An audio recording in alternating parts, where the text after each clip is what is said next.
Ada kisah yang lain Bapak Ibu sekalian, seorang budak dinukil juga,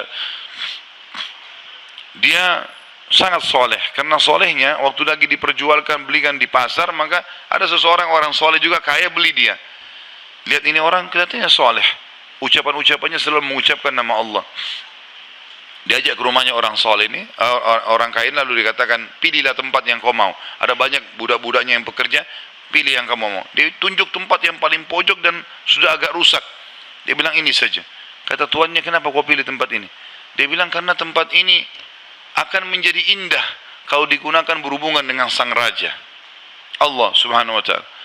Kata tuannya, baiklah, terserah. Diperbaiki sama dia, kemudian dia mulai ibadah. Tuannya satu malam merasa gelisah, dia tidak bisa bergerak, ya, tidur maksudnya. Maka dia bilang, saya keluar, saya kontrol rumah, saya lewat di rumahnya atau di ruangannya budak gitu. Saya lihat atap rumahnya seperti terbuka dan ada cahaya yang masuk ke dalam. Malam hari, zaman dulu tidak ada penerangan lampu kayak kita. Maka dia bilang, saya intip di celah-celah dinding ruangan tersebut, saya temukan orang itu sedang sujud kepada Allah dan cahaya sedang turun di atas kepalanya. Maka saya dengarkan doanya dari malam sampai pagi, dan selalu dia ucapkan setiap dia minta hajat, lalu dia mengatakan, ya Allah, penutupan doanya, sesungguhnya kalau bukan karena haknya tuanku sekarang ini yang aku harus berikan, maka aku akan habiskan seluruh umurku ibadah kepadamu. Maka ini orang sampai menjelang subuh baru dia tinggalkan. Setelah didengarkan doa-doa yang indah dari budak ini, kemudian dia pulang ke rumah, ke kamar tidurnya. Istrinya tanya, kemana saja? Dia bilang ceritanya seperti ini. Istrinya awalnya tidak percaya. Dia bilang, baik, besok malam kita sama-sama ke sana. Besok malam diajak istrinya, dilihat terjadi hal yang sama. Cahaya yang terang, orangnya lagi sujud, dia ucapkan kalimat-kalimat doa yang mulia sama. Akhirnya mereka sepakat, suami istri, kita bebasin aja budak ini. Ketuk pintunya menjelang subuh, kami sudah dengarkan doamu semalam, kami bebaskan kamu. Maka dia tiba-tiba mengangkat kepalanya ke langit, mengatakan, ya Allah, kalau seandainya setelah ibadahku yang aku kerjakan kepadamu ini mengganggu hubunganku denganmu, matikanlah aku. Tiba-tiba meninggal orang itu. Tiba-tiba meninggal.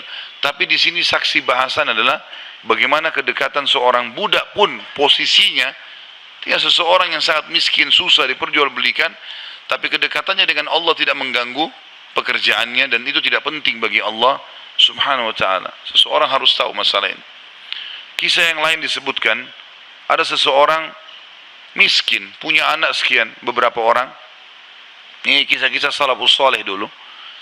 Dia pas mau makan sama istri sama anak-anaknya, ada 4-5 orang anak, mau makan sama-sama, dan cuma ada sedikit makanan, tiba-tiba ada yang ketuk pintu, orang miskin. Dia bilang begitu mau dihidangkan makan, mau makan, ada yang ketuk pintu. Saya suruh istri saya dibuka pintu, ternyata ada orang miskin yang minta. Mereka miskin, ada orang miskin lagi minta.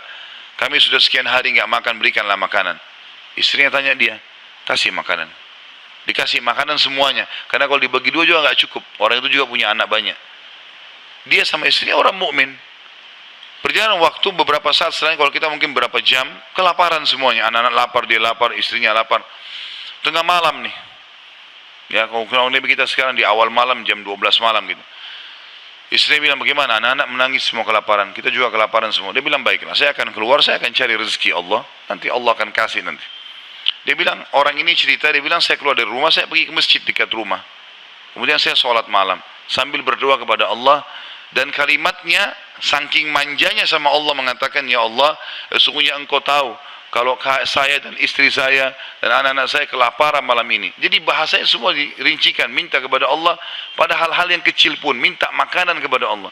Saya malam ini lapar ya Allah, berikanlah makanan. Gitu kan?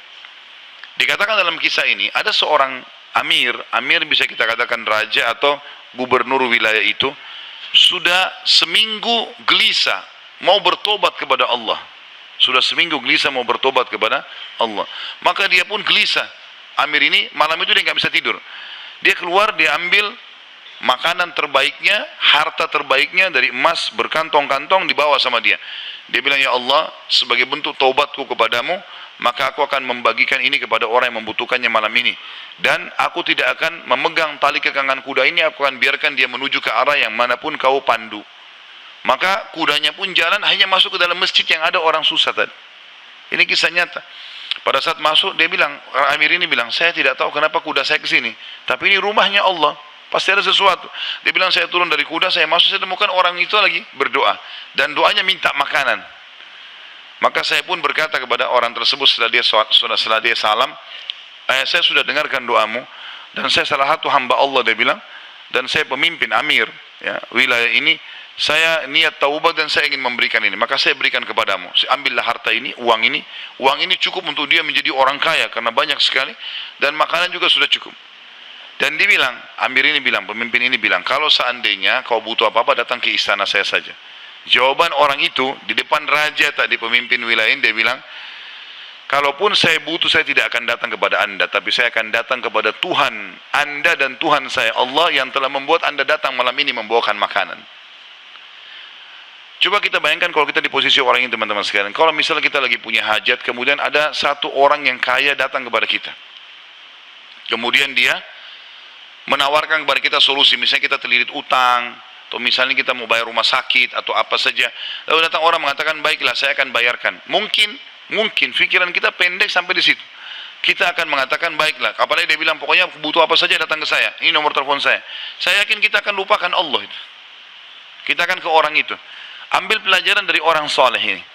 Di depan orang itu dia mengatakan, saya tidak akan datang kepada anda, tapi saya akan datang kepada Allah, Tuhan anda dan Tuhan saya yang telah membuat anda datang membawa makanan malam ini. Jadi justru kalau sudah dapat solusi, jangan malah jauh dari Allah ini. Malah harusnya jadi lebih dekat kepada Allah SWT. Allah menggunakan seorang dokter, resepnya bisa membuat kita sembuh, bukan karena resep dan dokter itu, tapi karena Allah SWT yang ingin itu. Gitu kan? Harusnya kita jadikan sebagai momen untuk lebih dekat lagi kepada Allah. Dan kita mengatakan, ya Allah, sebagaimana engkau mudahkan dokter ini menjadi penyebab aku sembuh, maka mudahkanlah setiap kali aku mengalami sakit misalnya, maka kesembuhan datang dari sisimu, bukan lagi dari dokter atau dari obat itu.